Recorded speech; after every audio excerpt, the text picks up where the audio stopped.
Kita berjumpa lagi, meet again. Last video kita berhenti di sini. So kita sambung.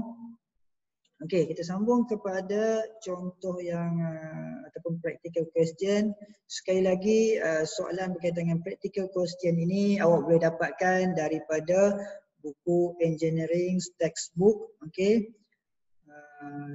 Okey.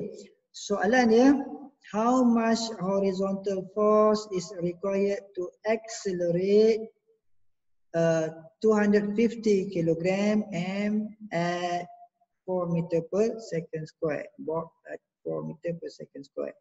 So dia tanya how much horizontal force. Okay, how much horizontal force is required to accelerate 250. So maksudnya kita nak nilai pecutan. Okay, kat sini berapa nilai daya diperlukan. Dengan nilai pecutan 4 meter per second kuasa 2 dengan berat kotak 250 kg, berapa nilai daya diperlukan. Maka kita gantikan dulu formula asas F equal to MA. M kita adalah 250 dan A kita adalah 4 meter per second kuasa 2. Maka the F bernilai 100 Newton diperlukan untuk menggerakkan sebuah kotak yang seberat 250 kg pada nilai pecutan 4 meter per second kuasa 2.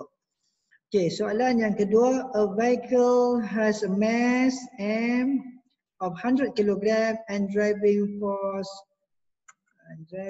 force created by engine is 200 Newton. F yang dihasilkan oleh enjin adalah 200 Newton. Calculate the acceleration A caused by this force. Okay, so dia nak acceleration. So formula yang kita ada F equal to MA.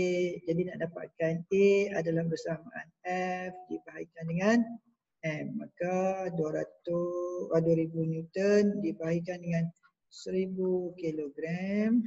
Maka kita dapat 2 meter per saat kuasa 2. Cari apa unit base unit yang membentuk Newton. Jadi kita matikan unit maka kita dapat meter per saat kuasa 2. Okay. Practice question number 3. Find the acceleration of the object given in the figure below. Maksudnya dia nak dapatkan A, sama juga formula tadi F equal to MA.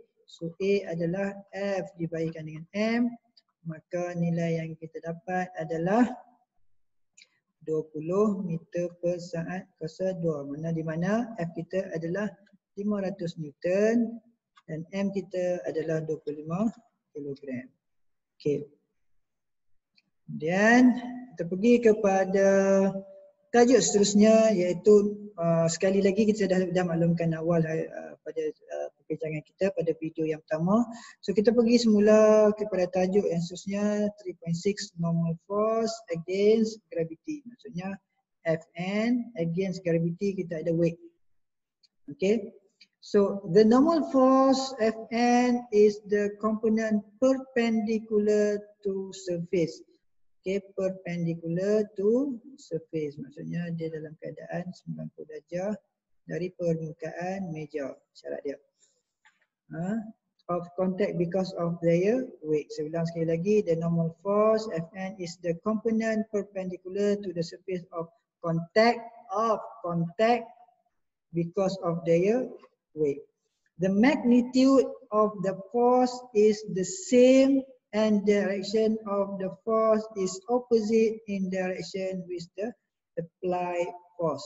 Magnitude daya adalah sama dalam arah berlawanan dengan arah dengan daya yang dikenakan. Maksudnya dia punya akan mencapai, dayanya mencapaikan keseimbangan. Okey, kita tengok macam mana. Saya bersihkan dulu skrin saya. Okey, Fn, normal force satu daya akan bertindak ke atas sebagai Fn apabila saya letakkan suatu objek di atas meja bersentuhan dengan objek. Okey, objek ini bersentuhan dengan permukaan meja. Objek ini akan menghasilkan berat, weight. Dan objek ini ada nilai M. bersamaan dalam kilogram. Okey. Dan kita tukar dia kepada bentuk weight sebab ianya akan melibatkan graviti. Okey, iaitu G. Melibatkan graviti iaitu G. Okey. So, nilai yang dikatakan sebagai normal force apabila satu objek yang kita letakkan di atas meja ada satu berat ataupun weight ke arah bawah, tadi disebabkan tarikan graviti, maka akan ada satu Fn, satu daya normal yang bertindak ke atas yang mempunyai nilai yang sama bagi tujuan keseimbangan. Okey. So contoh, example, an object resting upon a table in the normal force of the object is equal but in opposite direction. In opposite direction to the gravitational force applied on the object or weight of the object.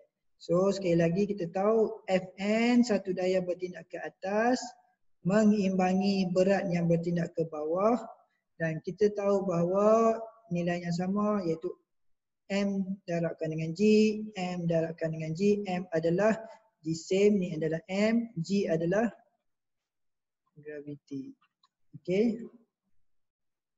Okey. Kita tahu bahawa secara konsep F equal to M, asasnya F equal to MA. Yang kita nak cari tadi kenapa Fn sama dengan W tu. Okey, jadi kita tahu bahawa secara konsep F equal to MA. A walaupun kita kata A pejutan, tetapi untuk nilai graviti kita ada standard iaitu 9.81. Ingat unitnya sama, meter per saat kuasa 2. Jadi kita tahu F equal to MA asalnya, dan kita gantikan A ni dengan G, maka dia jadi mg, maka bersamaan dengan weight equal to mg, maka kita dapati F equal to mg equal to W. Ini konsep untuk memudahkan faham. Okey. Alright. Kita tengok contoh, boleh tengok contoh pada example 3.3 dalam buku textbook awak. Okey, muka surat 46. Right. Okey, kita tengok practice question juga dalam buku textbook. So kita diberi berat weight of 800 kg object. What is the weight of 100 kg? So M kita adalah 800 kg. Ya, sekali lagi kita tahu bahawa objek bertindak ke bawah, W equal to mg, G kita adalah tarikan graviti. Okey. Kita tahu satu objek bila melibatkan weight dia akan melibatkan graviti. So M kita tahu, G secara automatik kita tahu iaitu standard 9.81 meter per saat kuasa 2. Jadi 800 darabkan 9.81 maka kita dapat 7848 Newton. Soalan yang kedua, an object of mass M equal to 2.0 kg is laying on the table. Calculate the normal force Fn acting on the object. So kita tahu normal force Fn also sama formulanya bersamaan mg bersamaan W. So mg kita adalah M kita adalah 2 kg darabkan dengan graviti kita 9.81 meter per saat kuasa 2. Maka kita dapat 19.62 meter. Okey. So juga boleh rujuk pada engineering science textbook. Kita ada contoh permasalahan nombor 2. Calculate the minimum force needed to lift each mass given. So kita ada 50 gram, kita ada 40 kg, kita ada 0.2 kg. Okay, macam mana kita selesaikan? So sekali lagi kita tahu bahawa F equal to mg. Jadi untuk mengangkat maka kita perlukan yang pertama diberi nilai dalam M ni dalam gram. So kita tukarkan kepada kilogram. Ya, maka 50 gram bersamaan dengan 0.05 kilogram. So darabkan G 9.81 maka kita dapat 0.49. Soalan B diberi nilai M kita adalah 40 kg. So 40 darabkan 9.81 maka diperlukan sebanyak 392.4 Newton. So yang ketiga, diberi nilai M kita 0.2 kg, daratkan 9.81, maka kita perlukan 1.96 Newton. Okey, so saya berhenti di sini. Kita sambung pada video yang akan datang bagi 3.7. Alright, terima kasih.